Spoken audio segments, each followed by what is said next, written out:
Now, speaking of that, I got to ask, Doug, I mean, Sure. were there ever fears about pirates or otherwise? Someone, I mean, if you're carrying enough money to be buying lobster every day or Yeah. having, where did you had to store the money somewhere? Yeah, Were you you ever do. concerned Well, about someone coming to hijack you? Yeah, that wasn't a big concern. Everyone wants to know whether you carry a gun, and we don't carry a gun. And frankly, we don't really have a lot of assets, but you have to be careful. Yeah. I would just tell you a quick story. One of the cruisers lost his outboard motor in the San Blas Islands. Right.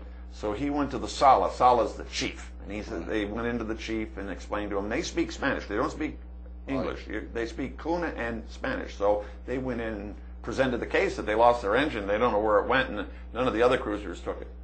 So the Sala said, "Come back tomorrow." So he comes back to the tent tomorrow. He looks in the tent. There's his engine. Wow. So they say, "Well, what happened?" "Well, two boys took the engine." Came, unscrewed it. They came on and they took it. So we found out later that they were both put on an island. One of them was put on an island for 1 month, about a 14-year-old, and another one was put on for 1 week. Wow. They had to stay on the island. The parents could go over to them every day and give them food, and they had to take the fronds, which were the fallings of the trees, right, and clean them all up. That was his job. He had to do that.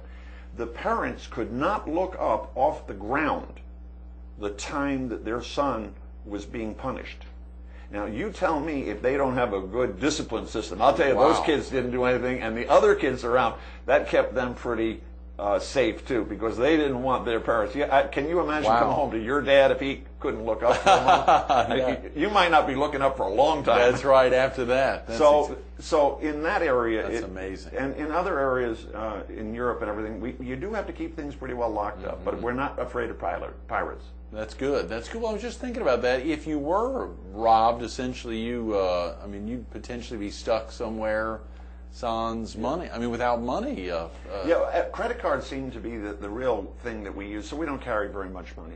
And the women who would sell you these could take credit cards? No, they wouldn't. Oh, yeah. That's all. That was cash. This is all cash. Right, sure. Right. We've got one last great one. This Colombian natives, this basket here from Cartagena, Colombia. Cartagena, Colombia. That's now, right. Cartagena was an interesting place in terms of pirates. You didn't really have to worry too much up in Cartagena about pirates, but about every block or 100 feet, a person would have a machine gun. Oh, And come on. No. In Colombia. Yeah, in Colombia. So wow. I don't know. We never had too many incidences. Had a couple, but I'll tell you one. Two of our cruisers was walking back, and a gentleman, fairly well dressed, grabbed her purse and took off with it. No. And so these women, were running after her and screaming. And it turned out an off-duty policeman was there. He took his gun out the back of it and hit him on the head, knocked him on the ground. The women ran up. They had just bought 2 bottles of tequila. They took the tequila, hit him over the head with the tequila, picked up their pocketbook, and the gendarmes picked him up and arrested him. Now, I wouldn't have wanted to be in the jail with him or in a jail in Colombia. And so you have those little petty incidences, but nothing very serious. So many fascinating stories. I'm sure over the course, you said 9 years, 7 years actually out world cruising. Yes, it was. And this is now. So you and Judy would be considered just a real strong tourist, or is there another way to look at what y'all did? Well, there's a definition of a tourist and a traveler, right? And we are really travelers. And I think lots of people, when they think about going on a trip, I would ask them to evaluate whether they want to be a tourist or a traveler. Right. And the difference really is how much time you spend. And when we went to Barcelona, we spent 6 months in Barcelona. 6 months? Yes. So we knew the butcher, we knew the dry cleaner, and we had to get our laundry done. So where our clothes were clean.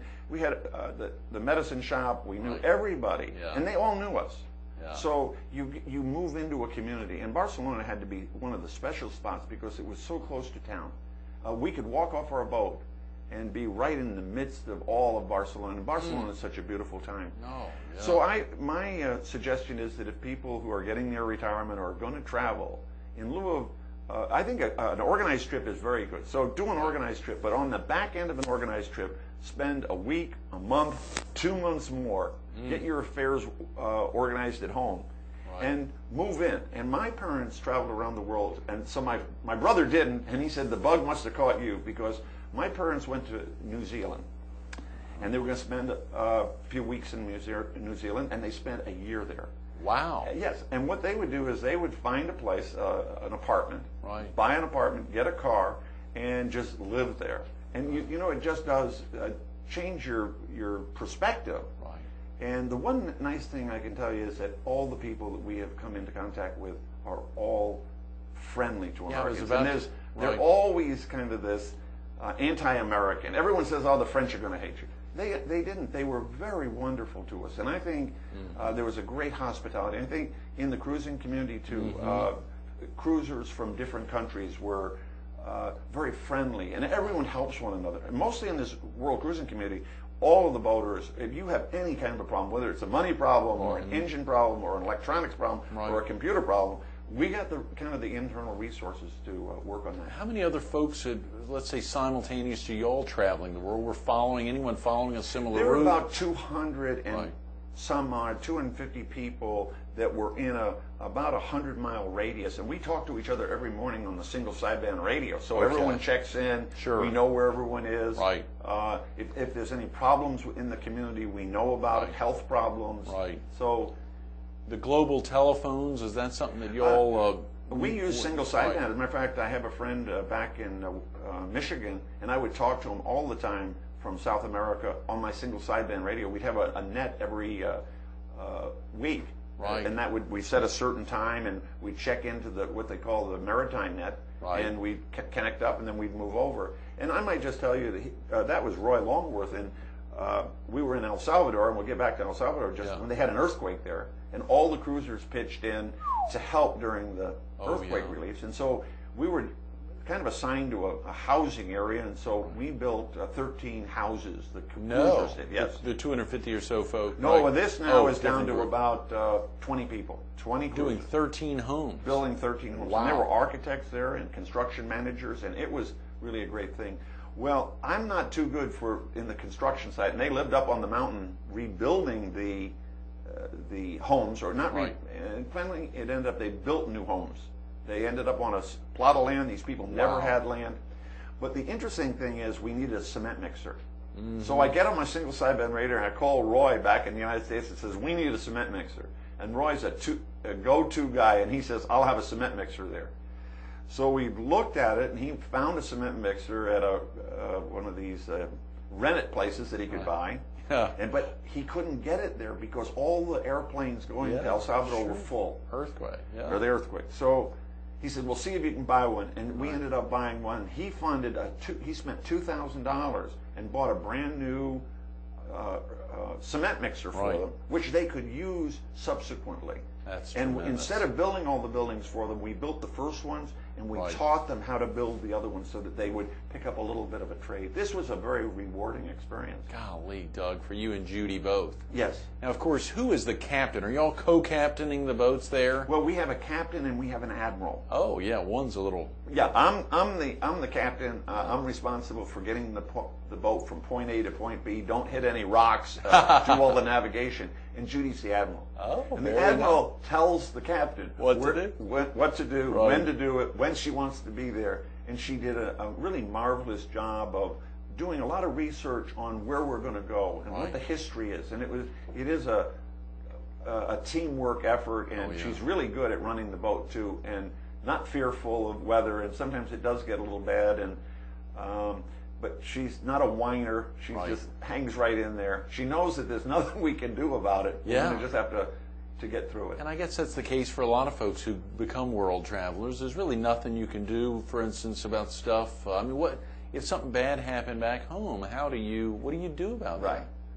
Oh, for us back home? Yeah, I mean, if something, let's say a loved one died. Well, you pull over, you get on an airplane, you fly home. So Is that right? That's Wow. what we do. Yeah. And you'd have other people that would watch you and watch your boat. That's tremendous. So What a great community and of that other... did happen occasionally, and we'd have to take care of someone's boat, but it's not a big deal.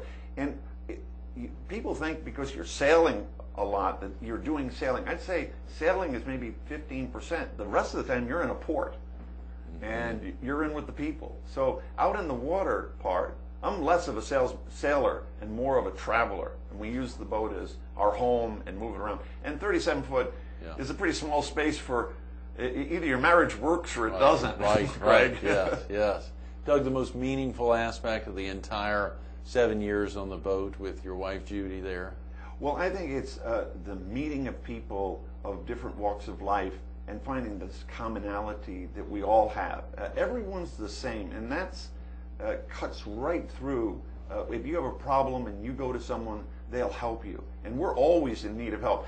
As a matter of fact, you get to we were in Turkey, and I can't find someplace. And I have the address, and I show it to an innkeeper or a shopkeeper, and I show him the address.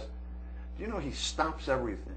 He walks around. He grabs you by the arm. He opens up the door. He steps you out on the street. He shows you where the place is. Now, how many places in America does someone give that kind of attention to a foreigner? And I'll tell you, I'm a lot more sensitive when I see someone stumbling around with a map to go over and help them because they've been so helpful to us. That's tremendous. Doug, I'm sorry we've run out of time. Thanks so much for being with us this morning. Thanks for having me. Absolutely. Stay tuned to World Traveler. Doug Decker coming up next. Didn't you want to ask Doug, weren't you tired of vacationing all the time? Fortunately, I had a second off camera to ask him that, and he said there's a lot of work involved with being out there for 7 years and planning even for 2 years up to that. It was an amazing experience, once in a lifetime opportunity for he and Judy, and clearly the love of being a world traveler has set in very well. Doug, thanks again for being with us this morning. Thank you.